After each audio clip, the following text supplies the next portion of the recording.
Hi, I'm Sonia Kendrick, and I'm here today to tell you why Feed Iowa First does what it does. And today I'm going to paint a picture to make it as clear as possible. So Iowa imports, we import almost 90% of our food. Let me get some paint here. That's right. Almost 90% of our food.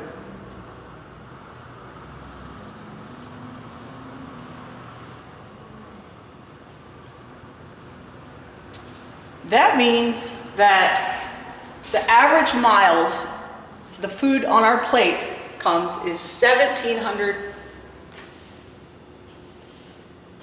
miles.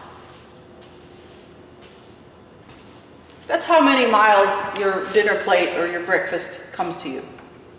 So what that really means is that Iowa has a globalized food system. This is my poor rendition of the earth, okay?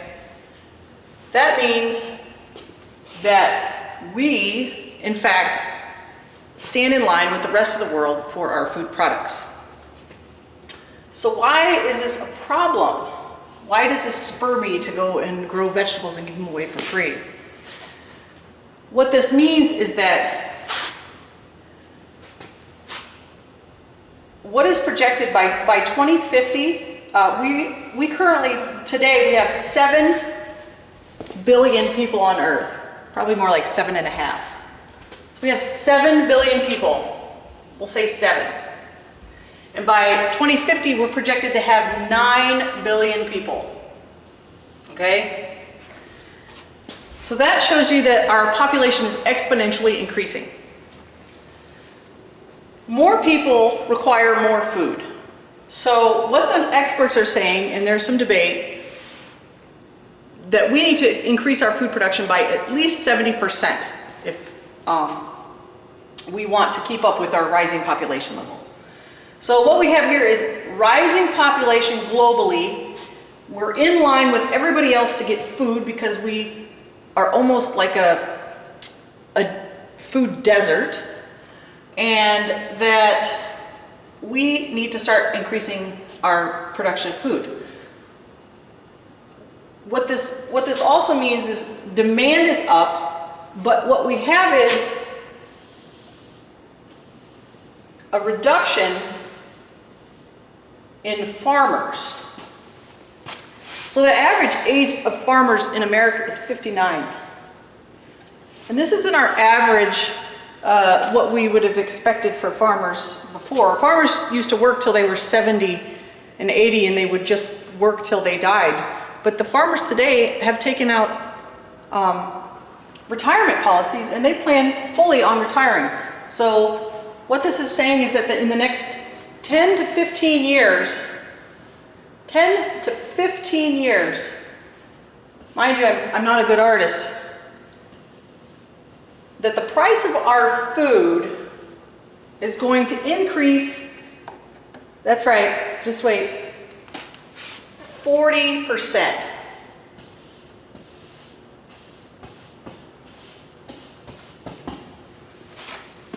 This is a problem. This is a problem because right now in Iowa, there's 400,000 people that go to bed hungry. That's 1 in 8 adults. I can't even write these statistics down fast enough. So right now we have 400.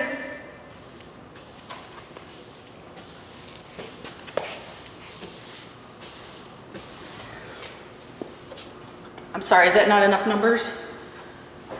400,000 people that are food insecure. With this projection in 10 to 15 years, that means that's only 35 years away from now. My children will be close to my age. And currently, I pay 36% of my wages on food. If I paid an additional 40% of wages on my food, I would not have a place to live. So we have increased demand, increased populations, decrease farmers, decrease land, that doesn't even look like it. We're busy building houses all over the land that we need to feed our people. And we're also running out of available fossil fuel, easily available fossil fuel. We still have fossil fuel on the earth, but because the demand for it is increasing, that means we need to produce more, but it's getting harder to find, so it's more expensive to find. So therefore the cost of food will rise because the cost of fuel is going to rise, because the amount of fuel that's available is decreasing. And decreasing because of population, not so much because of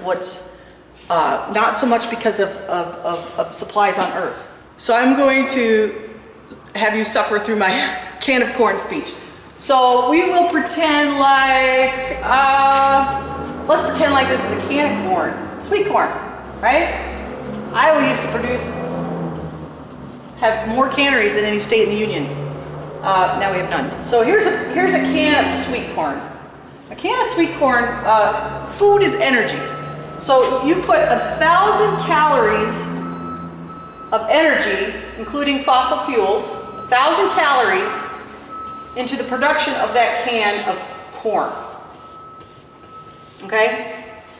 But you only actually get 130 calories out of that can of corn. 130 calories. So if anybody can balance their books, if you pretended like this was money, you can see that we have a huge deficit in our food production system. So Feed Iowa First is here to deal with this issue.